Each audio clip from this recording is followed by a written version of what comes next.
অনেক হাদিস সাহেবরা এই মাসেই তো হাদিস সাহেবরা অনেক আসলো মক্কা মদিনা থেকে, আমাদের জানি না যেতে পারবো কিনা জানি না। হাদিস সাহেব হজ করতে গেছিল, আরও হাদিস সাহেব আছে, যাই হোক ওনারা গিয়েছে। মানে যখন ওই হাদিস সাহেবদের সাথে ওই মক্কা মদিনার কিছু মানুষ আছে যারা হাদিস সাহেবদের মানে রিসিভ করে নিয়ে যায় মক্কা মদিনাতে, তারা বলে যে তরকুন এভাবে তারা তাদের ভাষায় বলে যে রাস্তা দেখো। সুবহানাল্লাহ বলবেন না? কিন্তু এই হাদিস সাহেবরা বুঝতে পারি না, তো ওনারা যদি আরবি জানতো তাহলে অবশ্যই বুঝতে পারতো। সুবহানাল্লাহ বলে। তো এই রাস্তাটা কিন্তু আমাদের জানতে হবে, রাস্তাটা আমাদের জানতে হবে। আমি এই যে কিছুক্ষণ আগে এক ভাইকে বললাম এই বিষয় নিয়ে একটু কথা উঠছিল যে রাস্তাটা কেমন। মানে দুনিয়ার জিন্দেগিতে আমরা অনেক সময় দেখা যায় যে অনেক গাড়ি ঘোড়াতে আমরা উঠি কি উঠি না।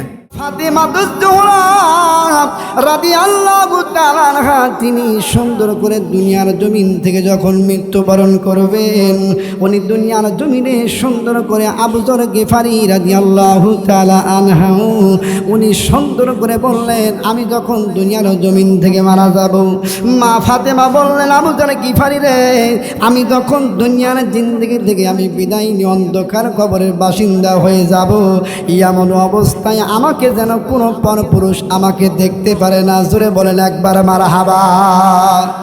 আমি ফাতেমা দুনিয়ার জমিনে কতটুকু লম্বা ছিলাম, কতটুকু আমি লম্বা ছিলাম, কতটুকু ওষার আমি ছিলাম, মোটা তাজা আমি ছিলাম।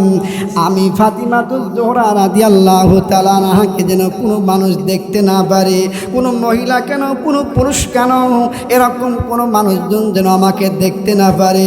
ও আবু যর গিফারি রে, আমি ফাতিমা যখন দুনিয়ার জিন্দেগি থেকে আমি মারা যাব, ওই সময় সুন্দর করে ওই মারা যাওয়ার পরে তুমি নিজেই কবর খনন করবা এবং ওই কবরে সুন্দর করে আমারে শোয়া দিবা। একবার জবান খুলে বলা যায় না মারহাবা। যদি দুনিয়ার জিন্দেগি থেকে আমি মৃত্যু বরণ করি, তাহলে আমার এই এলানটা কিন্তু মুসলমান জাতি মা বোনরা খবর পাবে। আমি দুনিয়ার জমিনে থাকবো না, আমার এই ইতিহাসটা কিন্তু দুনিয়ার জমিনে থাকবে। মানুষ যখন মারা যায়, মানুষ ভালো কি মন্দ মানুষের মুখেই জয়, আবার মানুষের মুখেই ঘয়। মানুষ যদি ভালো হয়ে থাকে রে, তাহলে ওই মানুষটার সুনাম সারা জীবন মারা গেলেও থাকে মানুষের মুখে মুখে। একবার জবান খুলে বলা যায় না মারহাবা। আর মানুষ যদি খারাপ কর্ম ওই মানুষের দ্বারা সংগঠিত হয়ে যায়, মানুষের মাথায় বাড়ি দেয়, মানুষের সঙ্গে খারাপ ব্যবহার করে, ইতিমের মাথায় হাত বুলায় না দিয়া সুন্দর করে তাকে যদি মারধর করে, গালিগালাজ করে, বকাঝকা করে, তাহলে ওই মানুষটা কিন্তু মারা গেলেও ওই মানুষের দুর্নামের শেষ হয় না। অমুক গ্রামে যা বলে ওই লোকটা যে মারা গেছে একেবারে খারাপ মানুষ ছিল, ওই লোকটা ভালো ছিল না। মানুষ কিন্তু মারা যায়, কিন্তু মানুষের মুখে অমর হয়ে চিরজীবন থাকে। একবার জবান খুলে বলা যায় না মারহাবা। আবু যর গিফারি, ও আবু যর গিফারি, তুমি সুন্দর করে আমি যখন মারা যাব, কোনো মানুষ যেন আমার লাশটা দেখতে না পারে। সুবহানাল্লাহ বলেন। দেখেন এতটাই আল্লাহর ভয়। মহিলা মানুষ রাসূল সাল্লাল্লাহু আলাইহি সাল্লামের কন্যা হওয়ার পরও আল্লাহর ভয়ে তারা যায় না। সুবহানাল্লাহ বলেন। আল্লাহর ভয় তার অন্তর থেকে যায় না। ও আবু যর গিফারি, দুনিয়ার জমিনে আমি চিরজীবন বেঁচে থাকবো না রে গিফারি। আমার কতটুকু লম্বা আমি থাকবো, কতটুকু প্রস্থ, আমার শরীরটা কেমন দেখা যায়, আমি সাদা নাকি কালো, এটা মানুষ যেন লিখিত আকারে না পায়, আমার দলিলটা যেন না পায়।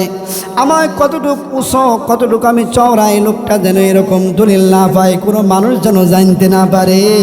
এর জন্য কোরআন হাদিসে মা ফাতিমাতুজ জোহরা রাদিয়াল্লাহু তাআলা আনহা উনি কেমন ছিল, সুন্দর ছিল, কিন্তু উনি কতটুকু উঁচু, কতটুকু দেহের অধিকারী, এইটা কিন্তু কোরআন হাদিসে এখনো পর্যন্ত দলিল পাওয়া যায় না। একবার জবান খুলে বলা যায় না মারহাবা। ও মা বোনেরা, কিন্তু তোমাদের এখান থেকে শিক্ষা নেওয়া দরকার। তোমাদের জান্নাতের সর্দারিনী মা ফাতিমাতুজ জোহরা, যিনি হলো জান্নাতের সর্দারিনী, উনি হলো আল্লাহর নবী মুহাম্মদ রাসূলুল্লাহ সাল্লাল্লাহু আলাইহি ওয়াসাল্লাম